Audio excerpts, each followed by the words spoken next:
know that many of you are direct marketers or marketers and that you've worked with segmentation before, but I wanted to give you a broad idea of everything. We're going to work through everything from intuitive segmentation through to statistical segmentation. And again, I promise not to flood the screen with data. So I have a very conversational style of presenting, so I do prefer that people ask questions and make comments as we go through. Please don't wait until the very end. I'd rather we bring up the issues as we go. So what is market segmentation? So segmentation, really, we're dividing the target market or customer base into distinct groups that have common needs or priorities. And another way of thinking about it is that market segmentation is the process of dividing a market into more or less homogeneous subgroups, so subgroups with similarities. And from there, it's possible to create targeted value propositions, targeted marketing strategies, and tactics. Basically, we're trying to maximize our customer profitability. So we could, in fact, have a shotgun approach and have our marketing messages and our value proposition just go out to the entire audience, but that is not typically profitable, nor is it efficient. There's a variety of reasons for possibly not doing things that way. So let me tell you a little bit more about why we would segment.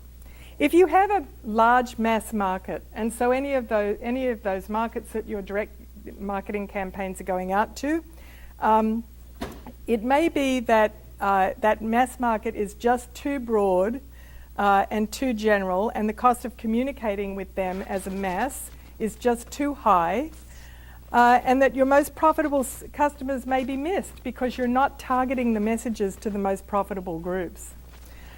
So in most cases, we find that mass marketing is basically expensive and somewhat ineffective. But don't worry, that's what most of us do. I mean, most marketers do that. They try to market to the masses. So segmentation allows you to enhance your profits, to build sales, to attract more customers, to retain more customers, to target your marketing communications, which is critical to all of you, as well as all these other items, to gain share, and also to improve customer relationships.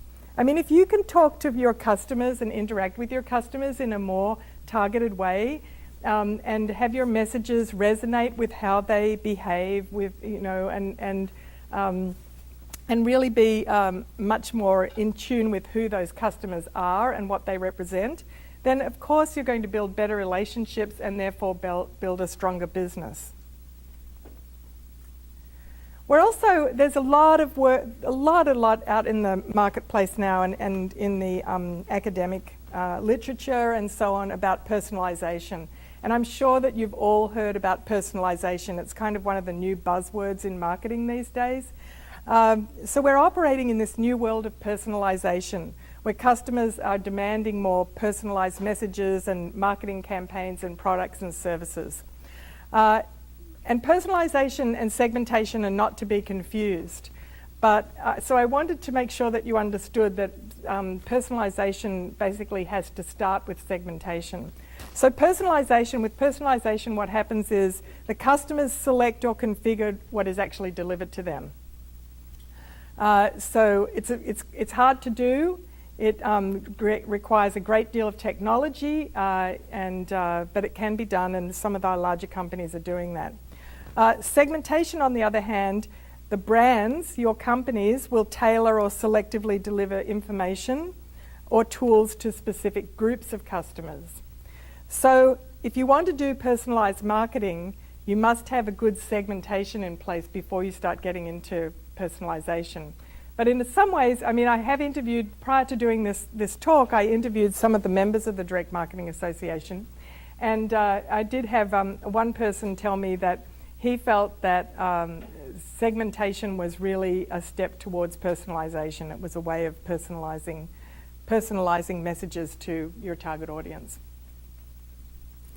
And the biggest reason we segment is because we want to increase our return on investment. What we do when we segment is we divide the customers into groups. This is just very roughly. And then hopefully we use business rules or consumption rules, and I'll talk to you more about these as we go through, to decide which of those segments are the more profitable for us. Now, I think in direct marketing, what you do very frequently is that you actually figure out which are the most profitable segments by experimentation. So you do studies where you mail out different messages to different groups of people, and you see which ones create the best response.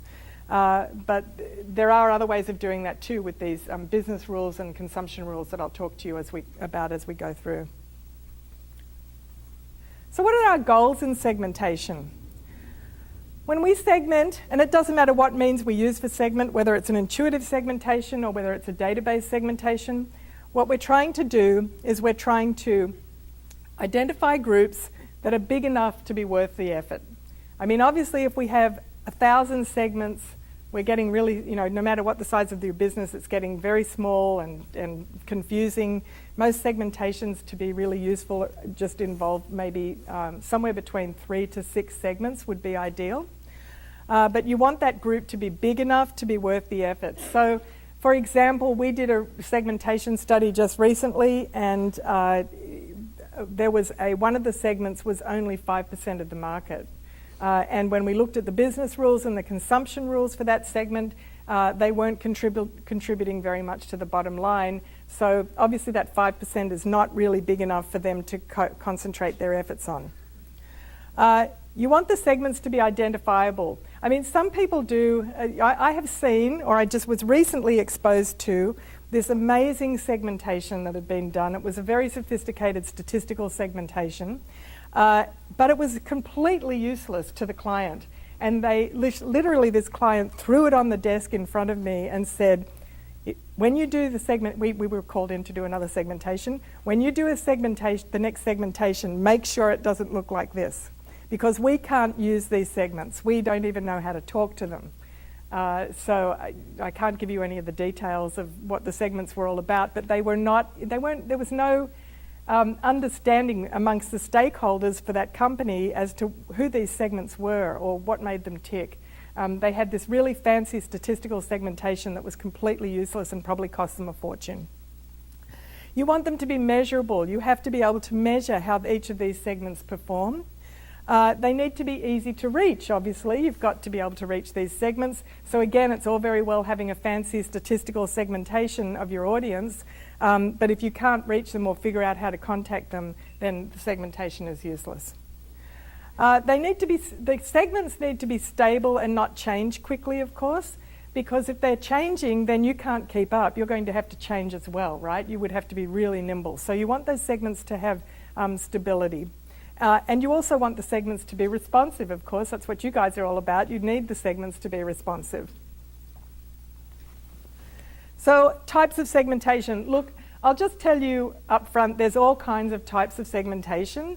But what I wanted to do, there's post hoc segmentation and a priori segmentation and all these different types of segmentation. I'm not going to talk to you about those today. I'm not here to dazzle you with fancy footwork about fancy names and all that sort of thing.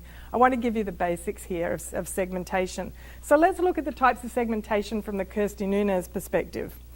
So I like to divide these into 2 buckets. There's intuitive segmentation and there's database segmentation. So intuitive segmentation would be, you and your colleagues or the stakeholders get together, or you yourself do this on your own, or you do it with one of your other colleagues, and you brainstorm what your segments look like. Now these segments may be as basic as you may decide to use regions of the country, for example. Or you may decide to use just male-female, depending what your market looks like. Or it may be, I've got a fun technique to take you through where you can use the who, what, why, where, when approach to segmentation, which also is pretty effective at generating a great intuitive segmentation. So basically what you do is you brainstorm the segments, you generate segment descriptions, and then you use whatever sources are available to you to try and estimate the size of the segments. Then you would, basically assess the potential profitability of the segments and target the most profitable segments. So those last 3 steps are always going to be the same. In the database segmentation, what we do is we need to have customer data. And that data may come from various sources. Obviously, we're a marketing research firm, so we tend to we use data from various sources. We might use the customer database, especially if it's got really useful variables in it. At the very least, we'd need to have demographic variables in there to be able to do anything with a customer database, and hopefully they would have more than that. But the other thing that we do, of course, is that we conduct surveys and those surveys are usually, I'm going to walk you through how we get to designing a survey for segmentation, because we have a unique approach to that. So it's much more targeted, and it's not just some standardized survey that's used for segmentation. Then in the database segmentation, we do have to use statistical modeling to get to the segments. And again, I promise not to throw a bunch of equations up here on the screen, scare you all out of the room. And then typically what we do is we use our business rules and our consumption rules to identify the high, medium, and low segments. And then we generate segment descriptions, then we assess the potential profitability basically, and we target the most profitable segments. Because once you've got a segmentation done, one of the beauties of segmentation is that you don't have to go after everybody in your audience. You can really pick those segments that are most profitable to your brand and really target them. Of course you can, if you have 5 segments, you can certainly have 5 different value propositions, 5 different sets of marketing messages and all that sort of thing. Or you can pick maybe the top 2 or 3 and really focus your value proposition on those top 2 or 3. So, go ahead, Tyler. Question. I'm still... Go back to the last slide. I'm just curious. Are there rules of thumb? Say I'm planning a campaign and trying to figure out what the best approach to segment my potential target audience would be. Are there rules of thumb that you use to decide whether intuitive is adequate, or where I need to go out and do a bit of work to get, proactively to get some data around my audience? That's a great question. I'm not sure if there's any rules about that, but I think if you go through the process some of the processes that I'll explain to you about doing an intuitive segmentation, and then you find it doesn't work, or it's just not getting you the results that you want, then you probably have to start thinking about a database segmentation. It's a really great question. I mean, there's plenty of people that have been working with intuitive-based segmentations. It really depends, and it also depends how, for each individual company, how much money they're willing to put behind it, and how important it is to the business. But I think for rapid business growth in most sectors, you're probably looking at needing to do some sort of database segmentation. And you'll see the difference. I mean, I'll ask you at the end of the session what you think. And all of you, why don't you guys tell me what you think is going to be best for you, because it's going to be different for everybody's market.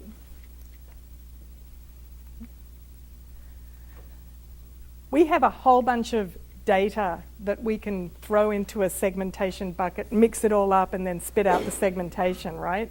Some of these sets of data can be used for intuitive segmentations, and some of these can be used for database segmentations. So we can use, and I'm sure that everybody in this room, whether they've actively or passively done this, have segmented their market using demographic variables. How many people have used a demographic? Yeah, most of the room. So it's pretty typical to use age group or gender or total annual household income or ethnicity. And there's absolutely nothing wrong with that if that works for you. We can use demographic variables for segmentation. Another thing we can use is psychographic variables for segmentation. And I saw in the communications about this, I know everybody, there was some indication that some people might not know what psychographic means. Psychographic is really just like it's getting into the psyche of the people that are in your customer base, and it really is trying to figure out, what are their interests, what are their activities, what are their opinions, what are their attitudes. It's beyond demographics. It's really what they're all about psychologically, what's important to them in their lives. And when you get into that and you start getting into the emotional side of people's lives, boy, that becomes really, really powerful, depending on what the brand is. I think, we're often called on, by most of our clients, to not just bring back what are the functional attributes of our customers, but we're often called on to bring back and explain to them what are the emotional attributes. So psychographics have been used a lot in B2C marketing. Mm-hmm. Are you seeing psychographics being used as a segmentation basis more often in B2B these days than it used to be? Yeah, we are seeing it a bit more.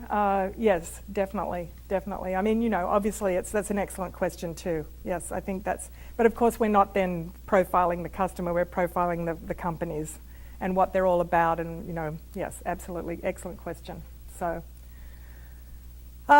geographic or cultural, obviously we can divide the country up or the world up or whatever our target is. And we can base things on states, on regions, languages, cities, neighbourhoods, zip codes, or even cultural origin. So that's another set of data that we can use for segmentation. Behavioural. Now, behavioural gets really powerful for some of our clients as well, and it would for you too. So it's really based on knowledge of attitude towards usage rate and response to a particular product or service that's being offered. So what are the behaviours around your product or service, or even just generally your brand? And then we have benefit-based segmentation. So benefits are hard to identify, actually. It's really, maybe they're not, we think we know what we're providing to the client as a benefit, but a lot of times people mix up reasons to believe with benefits. Benefits are actually what the customer or client gets out of your product or service. Like, what is it that's most important to you about the product or service? And drilling down on what the benefits are, boy, that's really important to do, and not just assume that you know. So we can do benefits-based segmentation as well. And then finally, we do multivariable segmentation. So the segmentation study that we did most recently was a multivariable segmentation, and we used all of these. And I'm going to walk you through an example of that. Did you have your hand up, or just drinking? We're just drinking water. So, yeah. I have a question for you. I actually have seen reasons to believe in benefits become sort of lumped together. Can you give an example of the difference between benefits and reasons to believe? Yeah, sure. Let me think. Can you think of a specific example, Laurie? So the reasons to believe really are usually what your company does to support the benefit that somebody's deriving. For example, in a restaurant situation, the benefit might be that I can go to the restaurant, I can cut loose, I can relax and be with my family and friends. That's probably actually 3 benefits, but that's benefits. But then how does the restaurant provide all that, right? So the reasons to believe would then be we have relaxed, personable staff. We don't rush you out of the restaurant when you're there. You can stay for a couple of hours if you want to. We're not turning tables. So those kind of things would be reasons to believe. And then what's the benefits? So did that clear it up for everybody? Yeah. I think there's a tendency for people to get really stuck on reasons to believe as being the benefits, but you've got to figure out what are the real benefits for your customers, not just, and get beyond the reasons to believe. And it's interesting how many people get those mixed up. All right, let's get on to the intuitive or do-it-yourself segmentation as promised in the promotion for this event. You can have demographic segmentation. Now, I think that a lot of you in here have probably done demographic, or we would call it firmographic segmentation in the B2B world. So for example, in B2C, we might use age, gender, marital status, household income, how many kids you have under the age of 18 years living in your home, educational level, occupation, type of home, or home zip code. So you might use one of those, you might use a couple of them to segment your market. That's an intuitive segmentation. On the B2B side, we might look at what industry are they working in, what location, what geographic location do they serve, what's the size of the company, what's their structure, are they for-profit, non-profit, that sort of thing.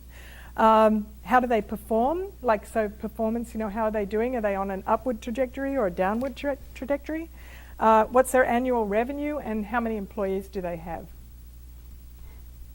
If you're marketing from B2B, and you've got multiple different roles in the organization, you're targeting different marketing messages, buyer personas, if you will, how would that because you could have some demographic information and even sector-graphic information play into those different roles within the same company? Right. I think that's a great question, Ron. And so what we do, and whether you do, and what I would recommend you do, is whether you're doing a intuitive segmentation or whether you're doing a database segmentation, the end game should be a persona, right, for each segment.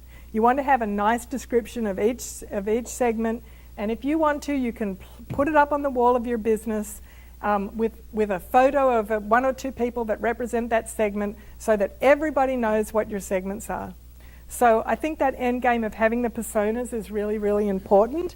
And so often at the end of even our database segmentation, we will write a persona. This segment is characterized by da-da-da-da-da. I'm having a little trouble understanding the difference between intuitive versus data.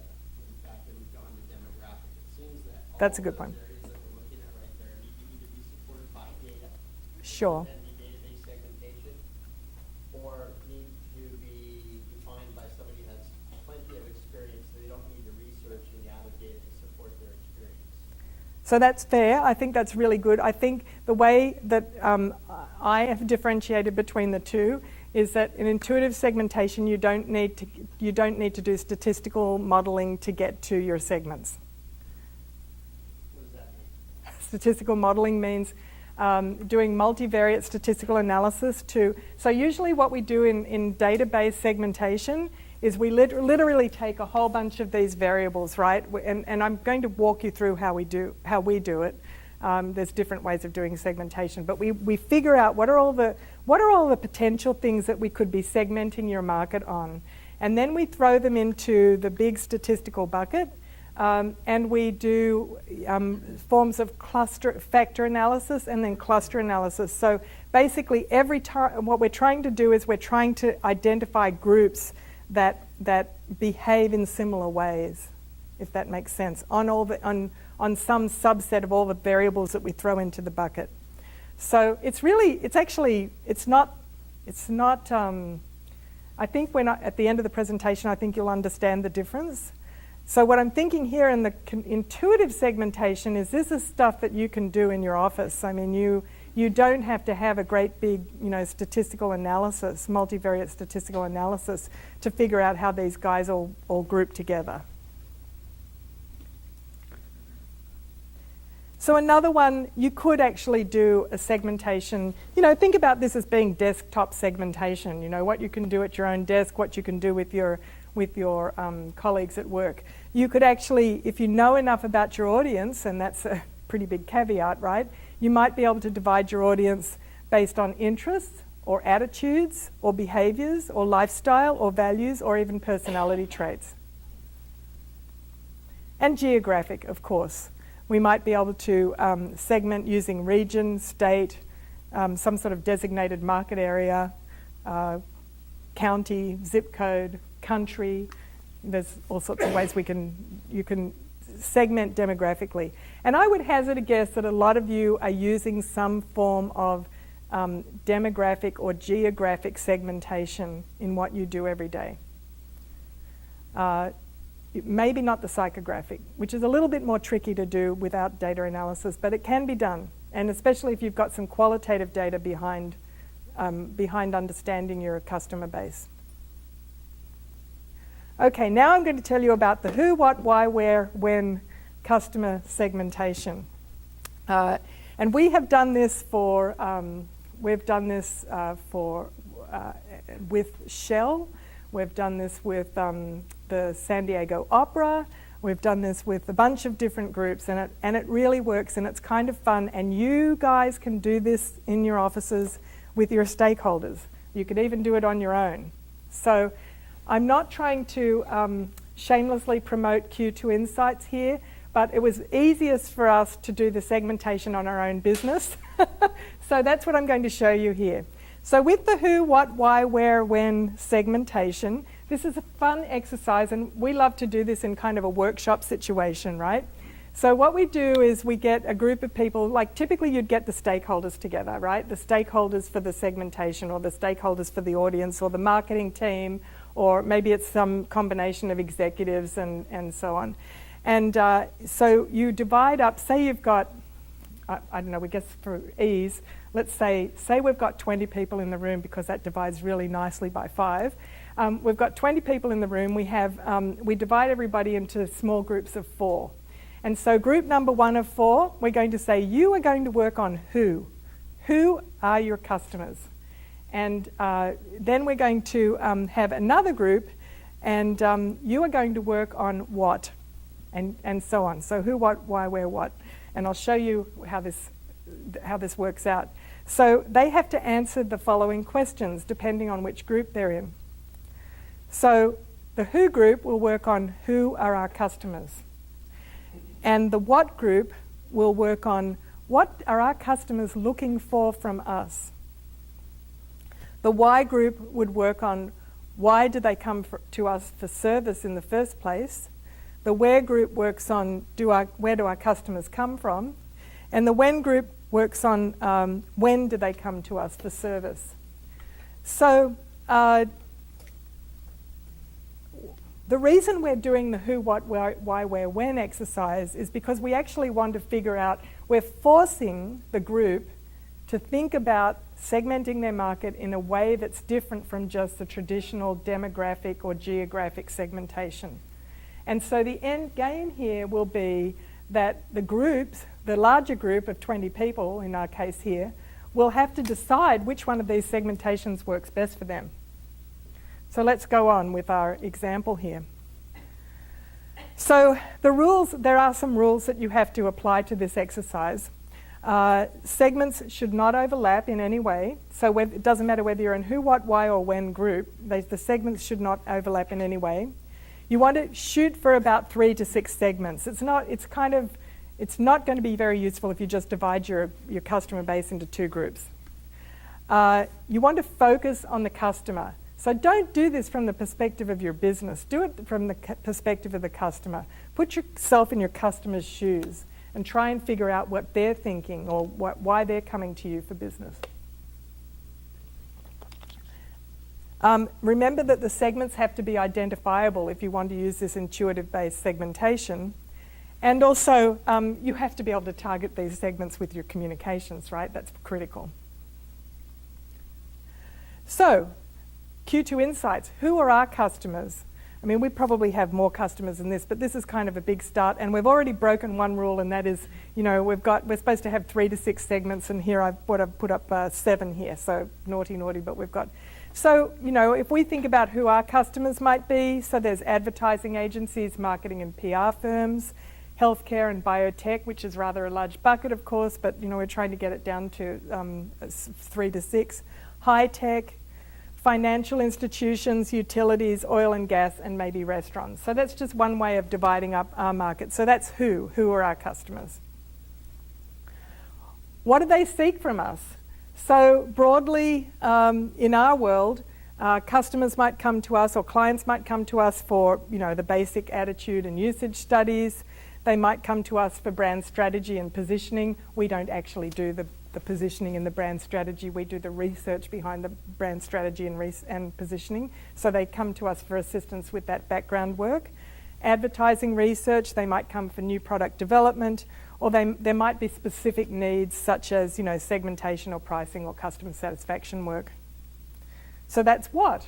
And then, Laurie, I'm going to ask you to decide, you're going to be the group of 20 at the end here, to decide how we're going to segment our market at the end.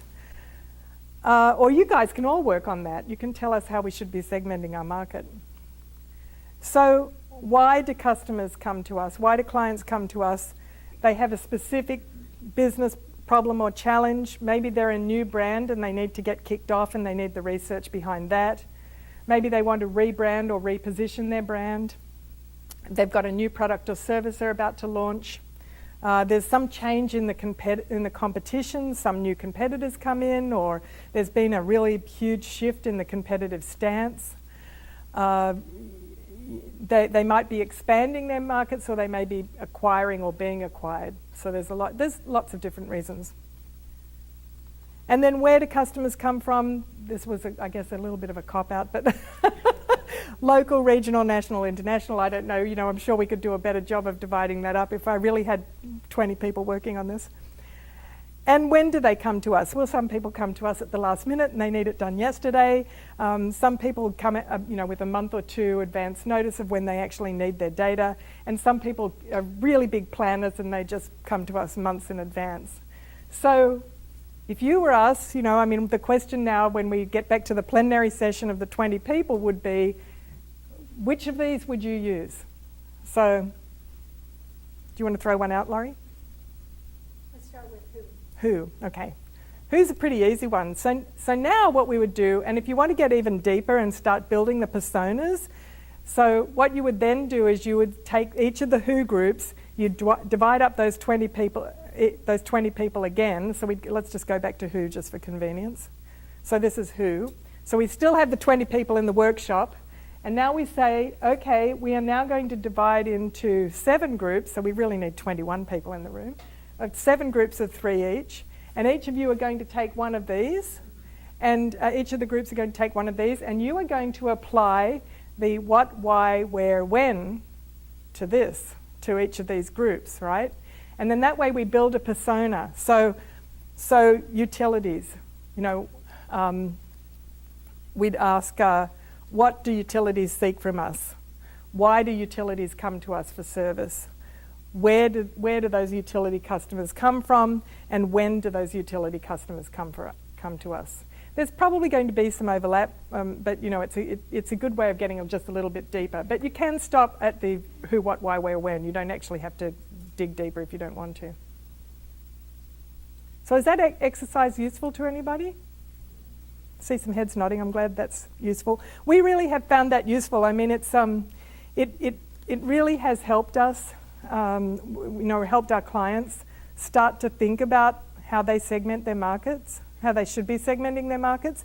And actually, we have. I'm just about to get into this, but we actually do this even when we're doing a formal segmentation, database segmentation. We'll still start with workshopping.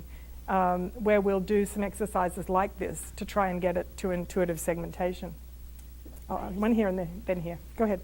About the B2B sector, when you're creating your personas, so we just did this and we are B2B and we did actual people personas. That's good, yeah. So you think that we should do company personas and then from that create our buyer personas as people? No, I think your people is fine. People is Yeah, I think that's fine. I mean, when you get to personas, technically persona is person, so yeah, right. yeah. So it's usually done at that level.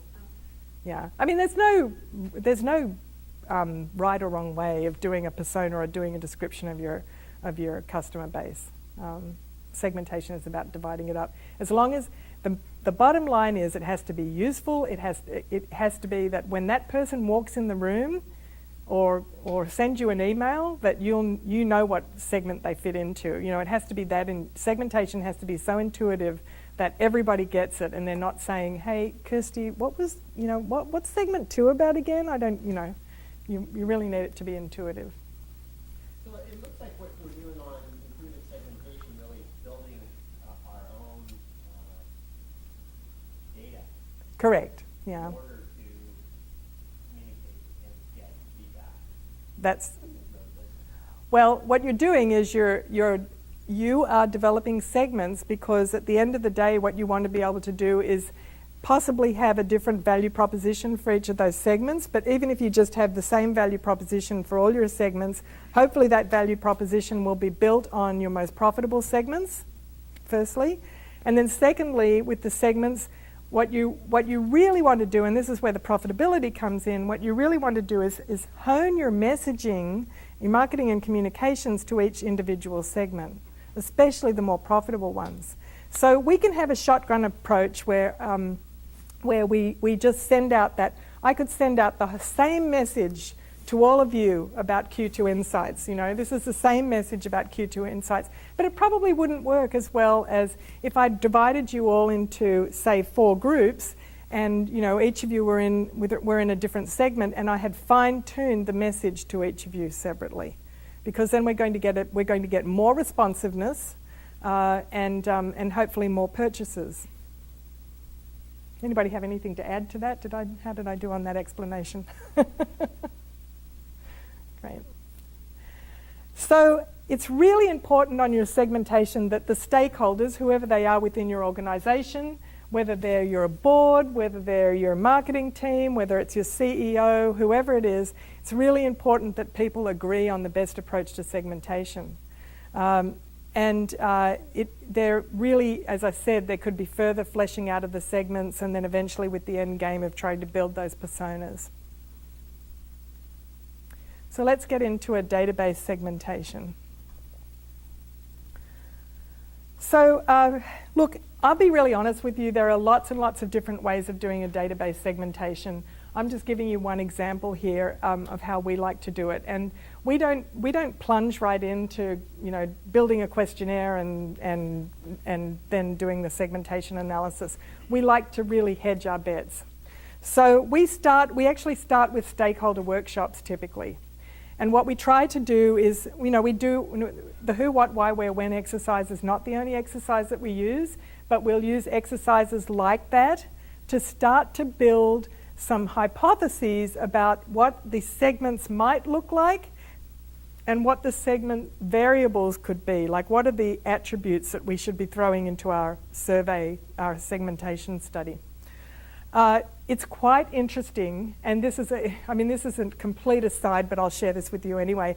It's really interesting because usually when you're working with executives and board members, they have in their heads of what their segments are.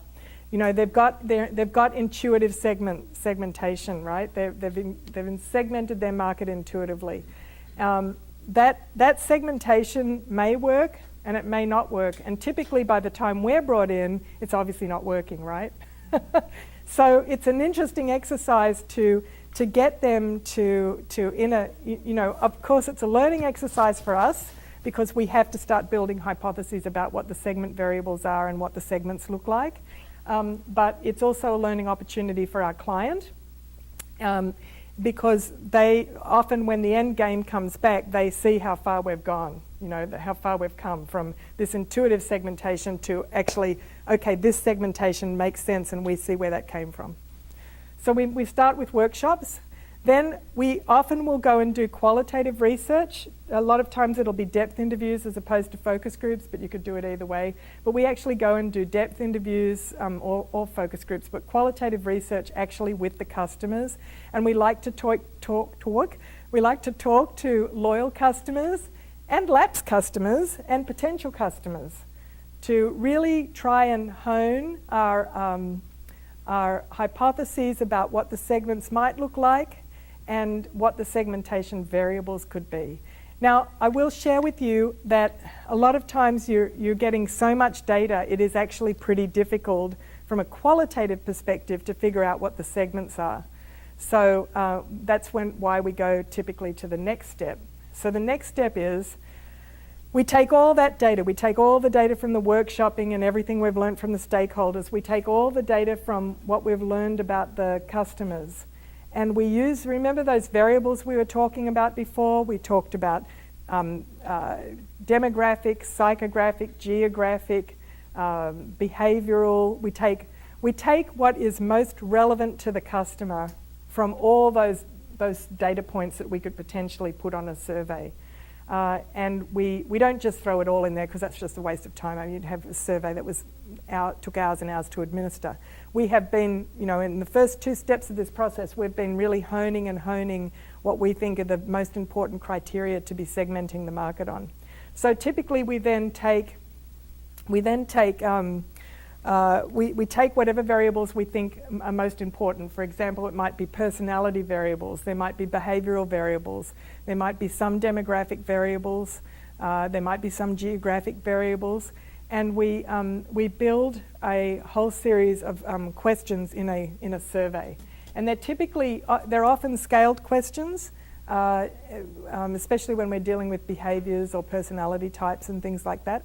We build a survey, and a lot of times a segmentation survey is kind of quite a beefy survey. It might take 25 to 35 minutes to administer, but it's because we're trying to throw everything into the pot and then figure out which things are most important. Then we do some factor analysis, and I'll show you an example of the factor analysis. I'm going to show you a little example of all these steps. Then we do a factor analysis, and we create question groupings, so don't get too scared by the word factor analysis. I'll kind of show you what we do there. And then we take those array groupings and we throw them into a cluster analysis, and out of that cluster analysis we get some segments. And again, I'm going to just show you visually what some of this looks like. And then once we've got our segments, segmentation, the actual statistical part of segmentation is part art and part science. There's a lot. You can manipulate the cluster analysis or whatever form of segmentation analysis you're doing. You can manipulate it so that you get different ways of looking at your database. So recently we did a segmentation using this methodology, and we actually wound up with a 4 cluster model, a 5 cluster model, and a 6 cluster model. But we had to get together with the client and say, hey, let's talk about this. Which one actually makes the most sense? Or have we missed things somewhere? Should we be putting variables in or taking variables out? So there's some art here, and it's really important that the people who truly understand the market work with the statisticians. Don't just hand off a bunch of data to the statistician and let them run away and do your segmentation, because you might get something back that really doesn't make sense. And then once you've got the segments down and you've agreed what the segments are, then you figure out which are the most important segments from a business rule perspective, and I'll show you some business rules, or from a consumption rule perspective. So for example, if your consumption rule might be, in a utility, it might be usage, just usage of water, usage of your electricity, usage of gas. Am I lost anybody yet? Okay, so phase 1, internal workshops. We're trying to generate insights and hypotheses about the customer segments and the segmentation variables, and we're going to use those outputs from the workshop to develop the interviewer's guide for the qualitative research with the customers. So, just assume we haven't worked with your company before, or maybe we have worked with your company before, but we still need to understand from you, what you think are the key characteristics of your customer base. Then we do qualitative research typically with it might be loyal, lapsed, and potential customers. Obviously, you can look at this in many different ways. We refine our hypotheses about what the segments might be. Hopefully, we have hypotheses at this point. At least we'll know what the potential segmentation variables are, and then we use those to develop the questionnaire for the next part, for that half-hour questionnaire, where we will look at. We put in all the data that into the questionnaire that we think are potentially good segmentation variables. Just a comment, not really a Yeah. question, but as a list broker, Mhm. I'm always meeting with clients and wanting your input on what they feel demographic, Right, different right. characteristics and segmentation are in the way of list selections. Mm-hmm. And they're all saying, well, what do you think? Yeah, It's yeah. that frustration of the customer not recognizing that their input is integral in the success of the list selection. Yeah. They think the list broker, whoever, should be capable of telling them what their Right, selection should be. right. And I'm And sure you encountered the same dilemma. Yeah, and you do. And that's why we do workshops rather than going in and saying, okay, so what are the characteristics? We tend to workshop around that. I mean, I think that's a really great point. We tend to do the workshops. So it's amazing how much everybody knows that within a brand there's such incredible inherent knowledge that we couldn't ever hope to have, that walk into the business with. You can't hope to walk into the business with. So using some of those techniques like who, what, why, where, when, or giving them some framework to try and give you what you need is a good idea, I would say. So phases 3 to 6. So we design a questionnaire, and that questionnaire includes business rules, which might be how much you earn per customer over a 1-year period. That might be an example of a business rule. Consumption rules, I talked about a consumption rule being maybe usage for a utility, like how much water do they use and that sort of thing. Then we have arrays of questions, and an array of questions is, just imagine you're asking on a 5-point scale a lot of different attributes about people's personality, or a bunch of different questions about their behaviours, or a bunch of different questions about their unique need states around your brand. Each one of those lists of questions would be an array.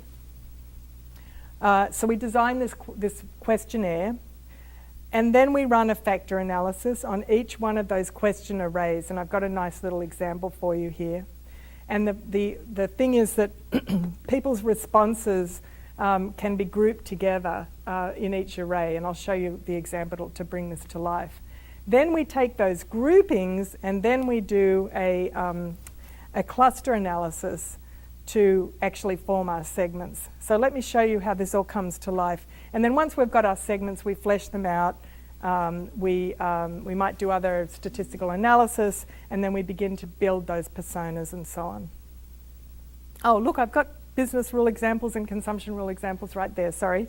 So business rules might be how recently have they purchased, how frequently do they purchase, how much have they spent, and consumption variable rules might be monthly spend, days per week consuming, percentage of the brand, and the number of brand purchases in the last month. So we've already talked about developing the questionnaire. We put in, depending on what, we won't necessarily use demographic, psychographic, geographic and behavioural data. We might use something else, but it'll be some mix of all that data that I showed you earlier in the presentation. So here's a factor analysis output. And I am afraid that my design person got a little carried away here with the colours because so these questions would represent what we call an array, okay? And actually what we've wound up with here is 3 groupings, although the colours are suggesting otherwise. We've wound up with 3 groupings of customer response, and they neatly fit into healthy food shopper, frugal shopper, and convenience shopper.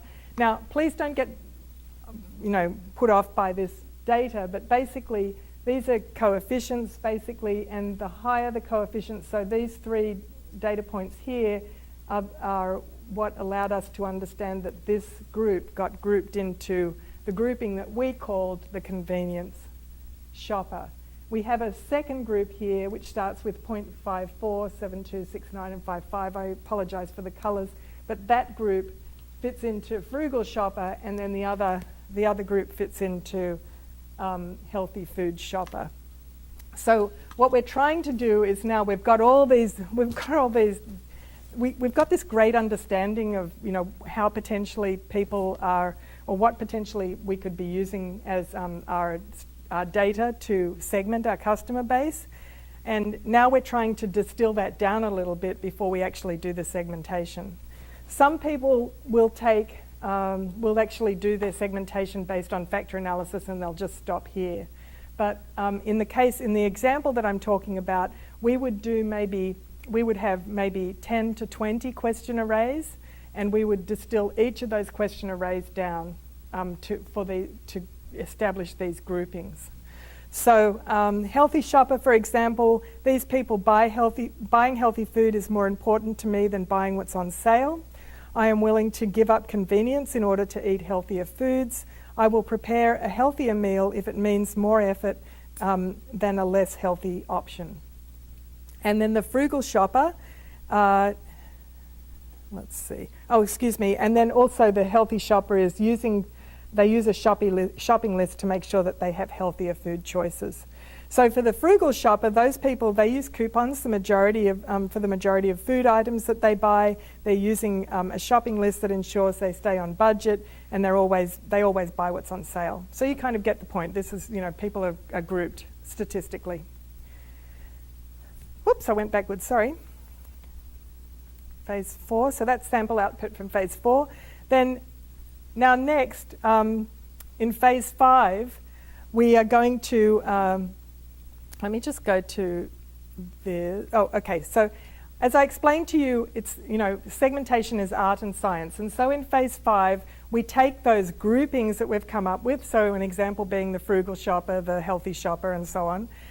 We take those groupings and we now put them into a cluster analysis. So we're not dealing with all the individual questions, and then we do the cluster analysis to kind of find out how people group together nicely. And as I said before, it's really important that you understand this is art and science. You shouldn't just let the statistician go off and do it. You've got to be involved in that and have your key decision makers involved in that. So here's an example of what might happen. So we've had, say, 10 to 20 customer arrays that we've done factor analyses on, and we've now put them into the cluster analysis. And the cluster analysis actually uses is actually going to use the cluster analysis is actually going to use those groupings and to group together into the different segments. So here what we've done is we've got a whole bunch of these are the different arrays. So these represent the factor analyses that we've done. And we've got a bunch of groupings here, and then they get, so we've got the factor analyses, we've come up with the groupings then get put into the segmentation, and the segmentation results in something like this. So what we've found is from that process, we've actually wound up with 3 segments here. And so you can see, let me see, so for the medical munches is our segment here. You can see the frugal shopper has wound up in that particular segment. And then there are other attributes that come from other question arrays are things like they buy their food based on doctor's orders, they pay more for health food, they live a foodie lifestyle, they are into soy and yoga, and they're socially responsible. So all of those would be based on a series of questions that they were asked that we'd grouped together before. So of those 3 segments, we can now look at the business rules, and here you can see that we actually, the other 2 segments were the Healthy Valley Core. So this is a health food bar that's used as an example here. The Healthy Valley Core, weight management people, and then the medical munches. And if we look at each of those, there's a nice distribution here. 31% of the customer base is the Healthy Valley Core, 43% are weight management people, and 26% of the medical munches. And then we can look at our business rules to figure out which ones of these are most profitable to the company. So you can see here pretty clearly that the Health Valley Core is more profitable to the company since their monthly spend on packaged health food is highest. They represent of the Health Valley, the percent of the segment customer base is 79%, and then the number of packages that they've purchased in the last month is 5.5. So, and then lastly, once you've got your segments and your executive team or your stakeholders have agreed to the segments, then next steps, if you wanted to undertake the next steps, would be segmentation of your customer database. So you typically out of one of these database segmentations, you can actually figure out a scoring system. So you can easily score your entire database. And you also would want to make sure that there is alignment of the strategic initiatives around the segments. You develop marketing and communications around those segments. And you could even develop product and services around the segments. So I think that's it. Thank you. How long does that process typically take for a client? Does it vary by If you went through that whole thing. You know, it really depends on the size of the size and complexity of the customer base. So some of them are a little bit more straightforward, but it's you know, it's not a particularly short process. I mean, you might, you know, I think it could be done in 3 or 4 months. You could probably accelerate that. You have clients that data append their customer files? Yeah, absolutely. And I didn't put that in here, but yeah, that's a very good point. We do. I mean, often if you don't want to go through this survey route, you can just data append to your database and then segment using that. You don't have to necessarily do it by survey. That was a little bit of my question too. It seems like there was a lot of work on the front end that if you would just, assuming that the customer's database was large enough statistically to pull information from, as well as perhaps just enough history to make it Yeah, statistically yeah. significant as well. If you just went through a modeling program through Equifax or Axiom, list companies, and just happened to do a lot of that psychodemographic, demographic, geographic To append, yeah, analysis, yeah. kind of jump yourself Right. forward a lot further, assuming that your new customers are going to be people that your past customers are. Yes. Well, so I have a word of caution about that. We had a utility that we were working with, and they didn't actually use us for this segmentation. They used another company for the segmentation. And this company did it without doing the survey methodology approach. They did the data append approach, which is completely standard, and they bought a bunch of data. I forget who it was from, Axiom or, you know, whoever it was from. They bought a bunch of data, but one of the data points that they bought was a unique to, say, Axiom segmentation of the US market. So it was they had, so unfortunately, every 2 years, and we won't blame Axiom, it wasn't necessarily them, but whoever the data provider was, they every 2 years they refreshed their segmentation. So one of the inputs to this utility segmentation was a segmentation, right? So 2 years down the track, this utility came to us and threw their arms up and said, we don't know how to apply this segmentation to our database. And so we said, oh, we can help with that. And we started looking into it. And we realized that there was no way we could purchase the data required because the company, whoever the provider was, had changed their algorithm and changed their segmentation, which they updated every 2 years. So basically they'd spent millions of dollars and they had a completely useless segmentation. So just make sure that the variables are, you know, the variables are not some fancy segmentation, you know, don't use the segmentation to design a segmentation, basically. Yeah. Thank you very much. Thank you.